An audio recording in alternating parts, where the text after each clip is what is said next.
Assalamualaikum anak-anak Umi sekalian. Perkenalkan, nama Umi Khairia Fajri. Alamat Umi Brastagi. Insya Allah untuk tahun ini Umi akan membawakan bidang studi matematika untuk kelas 7 dan kelas 8. Nah, perkenalan lebih lanjutnya itu mungkin sudah Umi tuliskan di buku kita ya anak-anak Umi ya. Nah, baiklah. Untuk materi pertama kelas 7 yang akan kita bahas yaitu mengenai bilangan bulat. Karena bilangan ini ada banyak. Ada bilangan genap, bilangan ganjil, bilangan caca, bilangan asli, bilangan prima, bilangan rasional, irasional, dan lain sebagainya. Tapi tidak semuanya kita bahas.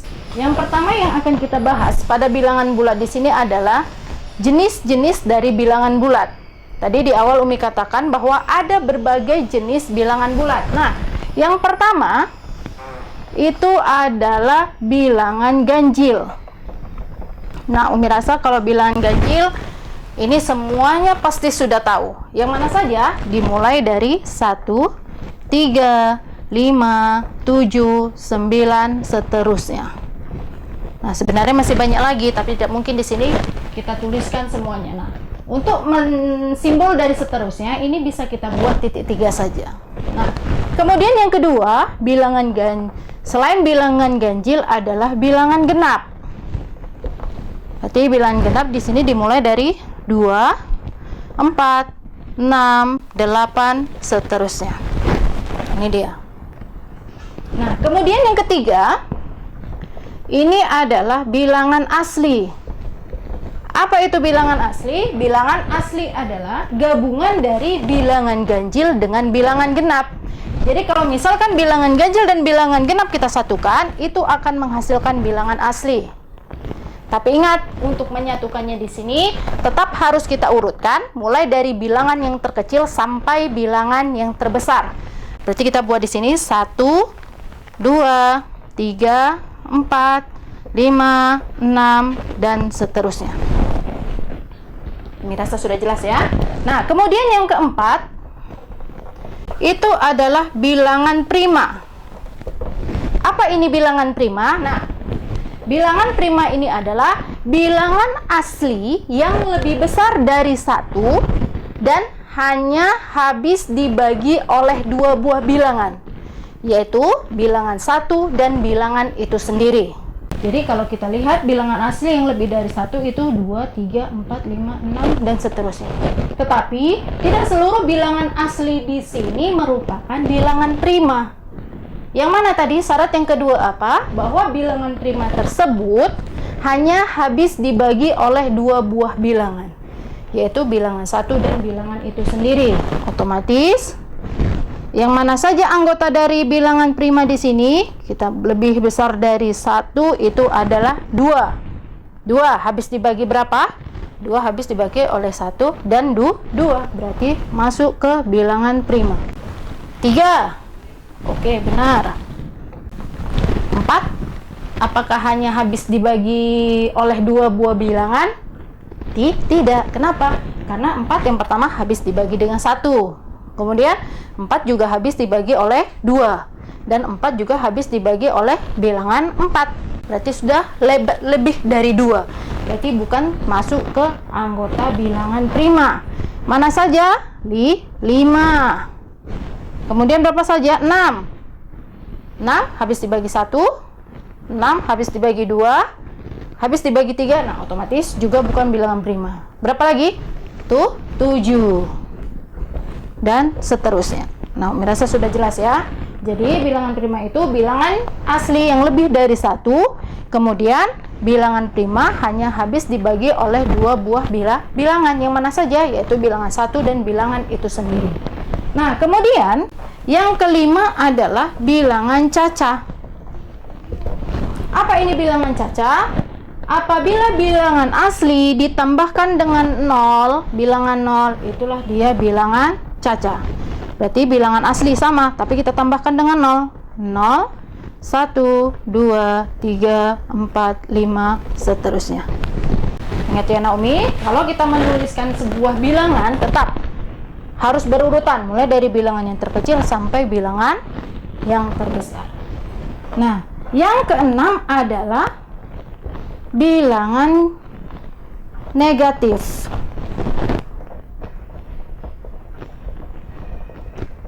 Nah, bilangan negatif ini yang mana?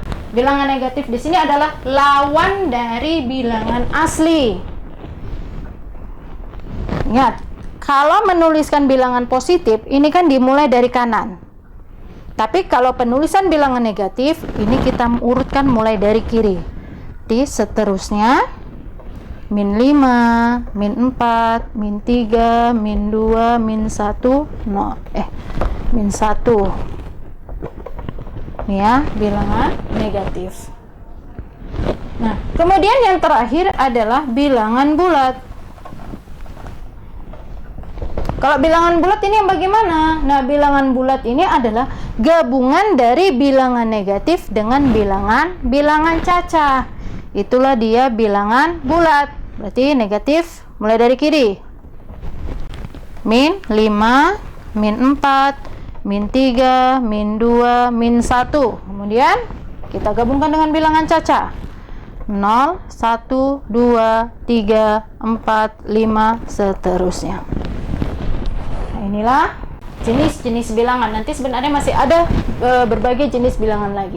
Tapi inilah bilangan-bilangan yang sering kita gunakan untuk materi kita bab yang pertama. Nah, kemudian bilangan bulat di sini ini bisa kita sajikan dalam garis bilangan. Kita misalkan ini garis bilangan 0 di tengah 0. Ingat, untuk bilangan positif itu letaknya di sebelah kanan dari bilangan 0. Sedangkan bilangan negatif letaknya di sebelah kiri dari bilangan 0. 1, 2, 3, 4, 5, 6, 7, seterusnya. Nah, tetap dimulai dari min 1, min 2, min 3, min 4, min 5, min 6, min 7, seterusnya. Nah, mulai dari 1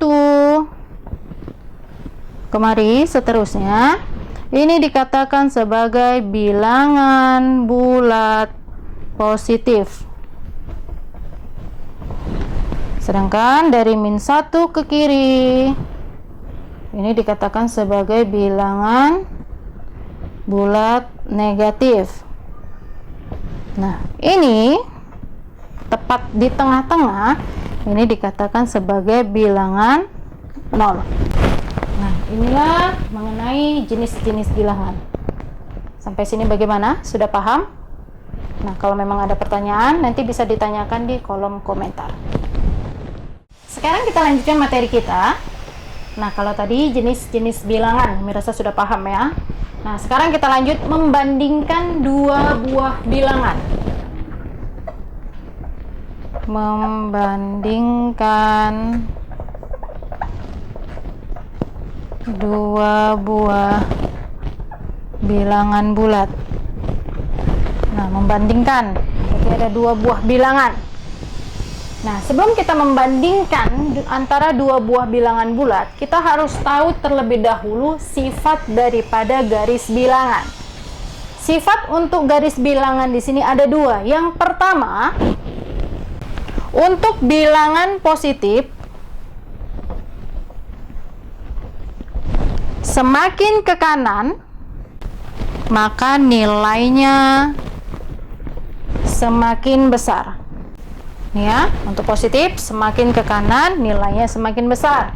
Nah, yang kedua, untuk bilangan negatif, semakin ke kiri, maka nilainya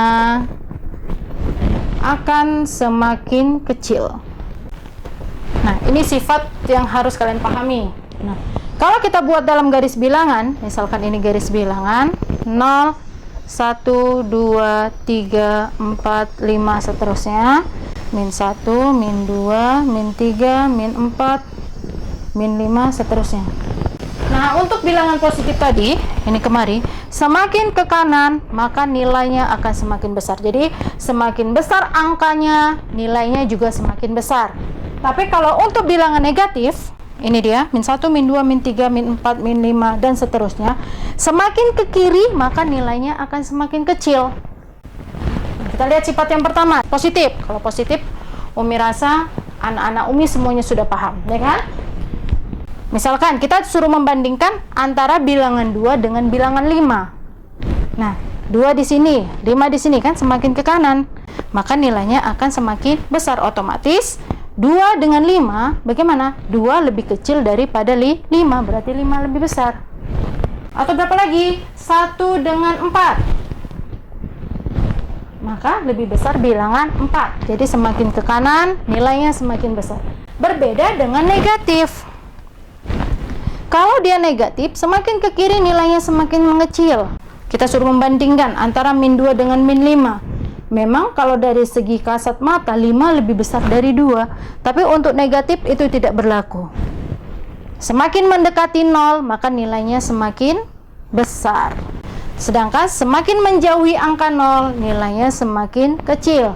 Min 2 dengan min 5, mana yang lebih dekat dengan 0? Adalah minus 2. Karena minus 2 yang lebih dekat dari 0, maka otomatis min 2 di sini lebih besar dari minus 5. Atau misalkan berapa lagi? Kita suruh membandingkan antara 0 dengan min 3. Bagaimana? Nah, 3 di sini negatif. Otomatis lebih besar bilangan 0 daripada minus 3. Jadi, kalau kita disuruh membandingkan antara bilangan positif dengan bilangan negatif, otomatis pasti lebih besar bilangan positif dibanding dengan bilangan negatif. Bisa dipahami? Nah, kemudian simbol-simbol apa saja yang berlaku untuk materi kita kali ini? Ada 2 buah simbol.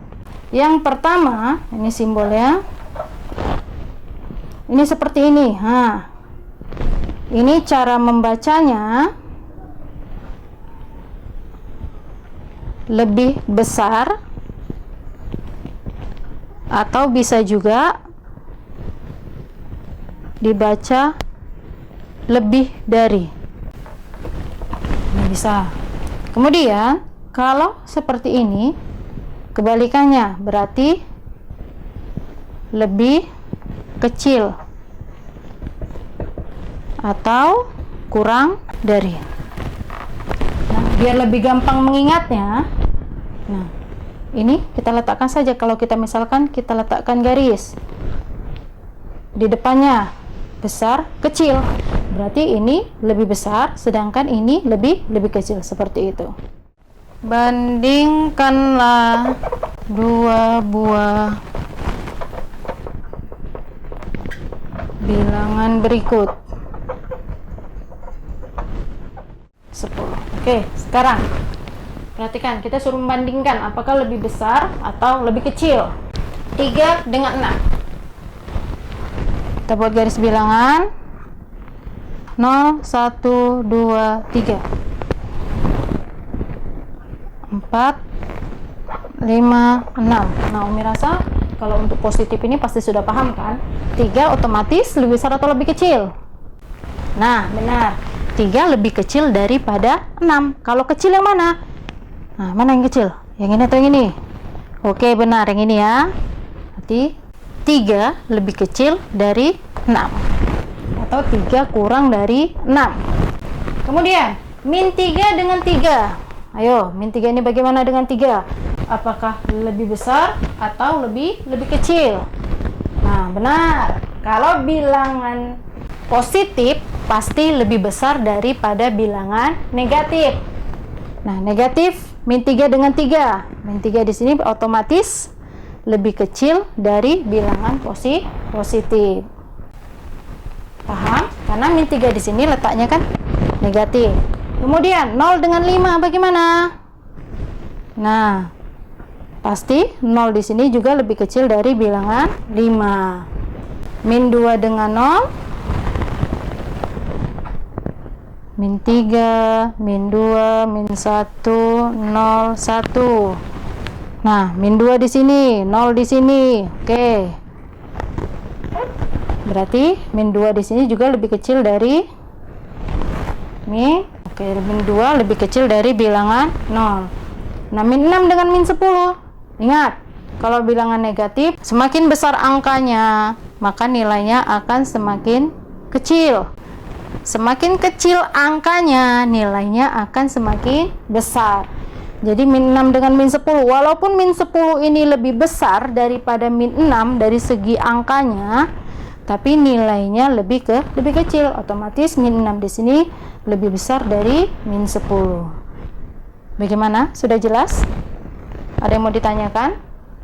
Yang penting ingat, kalau untuk membandingkan di sini lebih besar atau lebih kecil, kalau bilangan positif sudah jelas. Semakin besar angkanya, maka nilainya juga akan semakin besar. Kalau misalkan bilangan negatif, semakin besar angkanya, maka nilainya akan semakin kecil. Walaupun di sini ada min 100 misalkan, dengan min 1. Nah, walaupun di sini nilainya besar, min 100, kalau dibanding dengan min 1, tapi kalau min 100 ini kan dia makin ke kiri, maka otomatis lebih kecil daripada minus 1. Ingat, menandakan dia lebih besar atau kecil, tandanya seperti tadi ya, ini besar, kecil. Kamu letakkan saja dengan garis halus di depan. Nah, seperti ini. Ini kan seperti huruf B, berarti dia besar.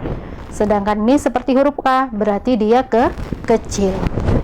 Oke. Mungkin ini saja yang bisa Umi sampaikan. Mudah-mudahan ada manfaatnya. Kalau ada pertanyaan, silakan tanyakan melalui kolom komentar. Wassalamualaikum warahmatullahi wabarakatuh.